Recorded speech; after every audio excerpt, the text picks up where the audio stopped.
Is late, and late is this. There you go. See? We're all catching on fast. We're good. Late. Okay, my last sign is candy, and it's like this, 2 fingers. One finger. Sorry, and it's like this. Candy.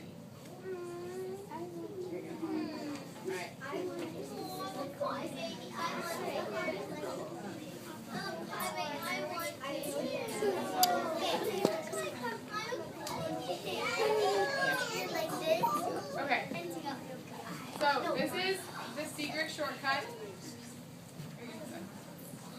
This is the secret shortcut by Mark Teague.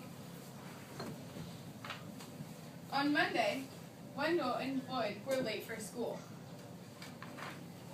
They had nearly been captured by space creatures, they told their teacher. Ridiculous, said Mrs. Gernblatt, and she warned them not to let it happen again. But Tuesday was no better. Pirates were loose in the neighborhood. It was sheer bad luck, Wendell and Floyd explained, when they showed up late for school. Preposterous, said Mrs. Gernblatt. On Wednesday, even though Wendell and Floyd left early, a plague of frogs made them late once again. Absurd, cried their teacher. I'm warning you. Be here on time tomorrow, or else. And no more crazy excuses. There's got to be a way to get to school on time, said Wendell. We'll just have to leave earlier. Floyd arrived at Wendell's house so early the next morning that the sun was barely up and Wendell was still in his pajamas. I've got an idea, said Wendell as he quickly got dressed. We'll follow my secret shortcut and get to school even sooner. Shortcut? Asked Floyd. I didn't know there was any good shortcuts to school. This is the secretest shortcut of all, said Wendell. In fact, I invented it myself. He led Floyd up the alley by the Oilex backyard, then down a covert, over a fence, and through a dense thicket of blackberry vines.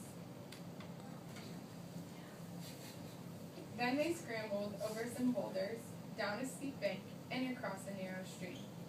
This is some shortcut, said Floyd. Relax, said Wendell. We'll be there in a minute. But the forest became thicker and darker.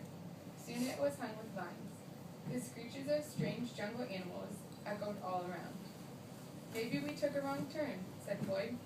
I'm pretty sure the school is right up ahead, Wendell told him. But the jungle only grew wilder.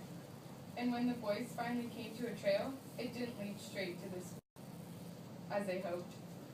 Instead, it meandered through quicksand and swamps and past large sleeping crocodiles, and across a deep, rocky gorge. It began to get late. This is going to be hard to explain, said Floyd. They stood in a small clearing. I have an idea, said Wendell. We'll climb a tree and see if we can spot the school. They chose the biggest, tallest tree they could find and climbed all the way to the top. Do you see the school? Asked Wendell. I don't even see the town, said Floyd. They watched some monkeys playing in the treetops. I have another idea, said Wendell. What is it? Asked Floyd. He's getting tired of Wendell's ideas. We'll swing from these vines, just like the monkeys, said Wendell. That way we'll travel much faster. Soon they were swinging from vine to vine. This isn't bad, shouted Floyd. I bet we're making good time. I knew this shortcut would work out. Wendell crowed. But at that moment, they ran out of vines. The boys landed, plop, plop, in a big, giant puddle of mud. Now what do we do? Asked Floyd. I don't know, said Wendell. I'm out of ideas. They sat in the puddle and thought about all the trouble they were going to get in. Miss Gernblatt will never believe this story, said Wendell. It is sort of crazy, said Floyd. I see the school. Just then, from far away, they heard a school bell ring. Did you hear that? Cried Wendell. That was the first bell. We can still make it if we run. They ran until the jungle gave way to forest, and the forest became woods. and then they scurried through their Morley's backyard and up the hill to school. They flew through the door of Mrs. Groundhop's room and landed squishily in their seats, just as the late bell rang. "Well, you made it," said their teacher, "and just in time. But how on earth did you get so muddy, just walking to school?" Floyd looked at Wendell. Wendell looked at Floyd. "On second thought," said Mrs. Groundhop, "maybe you'd better not say." During recess, Wendell and Floyd sat in the sun to give the mud a chance to dry. "Well, at least we finally got to school in time," said Wendell. "That's the main thing," Floyd agreed. And in fact, it was quite a while before they were late to school again. Even so, they never did find a really good shortcut.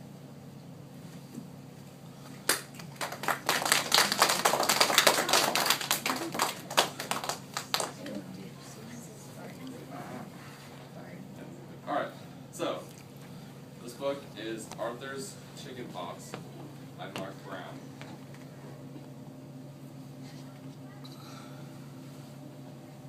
It was Monday morning, but Arthur's family was thinking about Saturday's trip to the circus.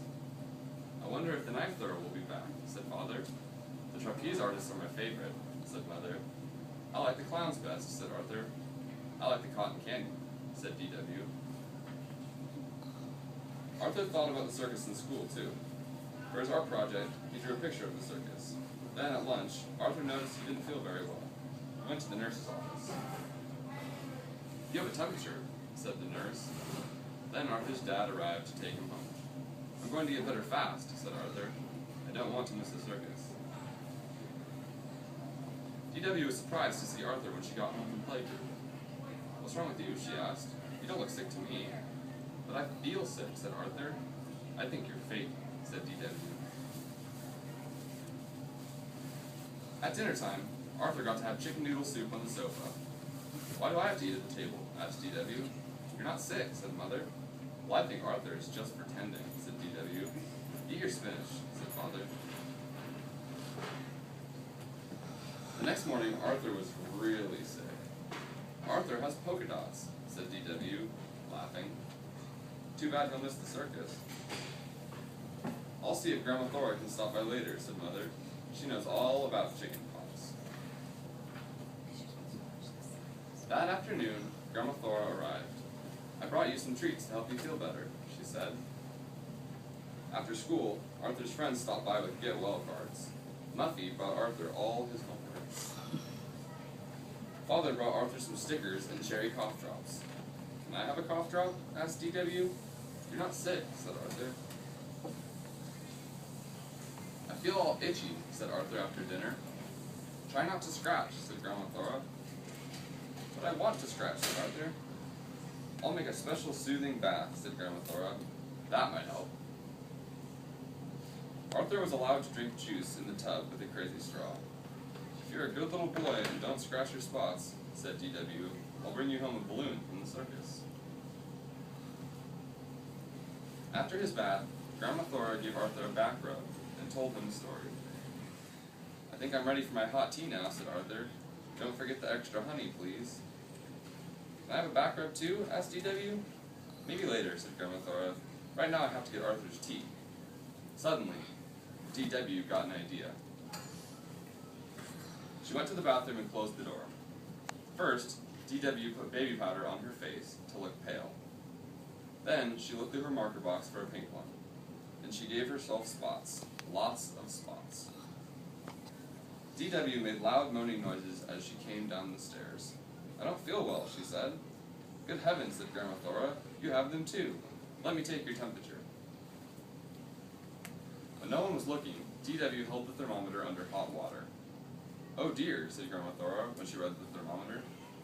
"I feel itchy too," said D.W. "I think I need a soothing bath." "Of course," said Grandma Thora. "And how about some juice?" asked D.W. "With a crazy straw." "Of course, darling," said Grandma Thora. D.W. didn't notice that while she was in the tub, all her pink spots washed right off. But Grandma Thora noticed. "Dora Winifred," she scolded, "I'm very disappointed in you." "Well, how's our little patient?" D.W. asked Arthur the next afternoon. "Still itchy," said Arthur, "and still sick." "That's too bad," said D.W. She moved the telephone near Arthur. Excuse me, she said. I have to make an important call. Hello, Emily. I have an extra ticket for the circus on Saturday. Want to go with me? Great. Bye. Mom, moaned Arthur. DW's torturing me. By Friday, Arthur was feeling well enough to go out to dinner with his family. I guess I'll just be going to the circus after all, he said.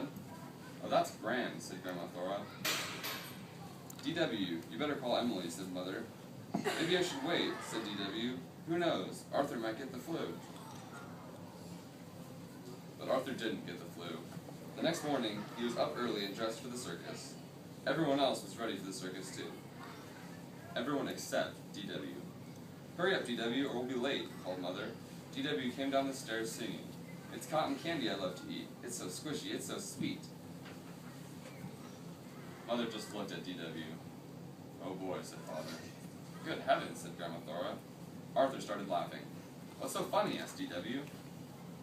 Back to bed, young lady, said Mother. Well, what about the circus? Cried DW. Don't worry, said Arthur. If you're a good little girl and don't scratch, I'll bring you home a balloon. She got chicken pox at the end.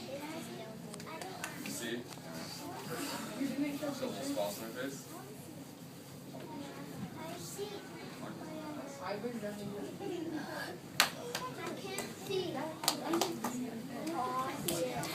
Okay, Show them how you clap in sign language. Okay, in sign language you clap like this. Thank you. Wow, we're good. Hey.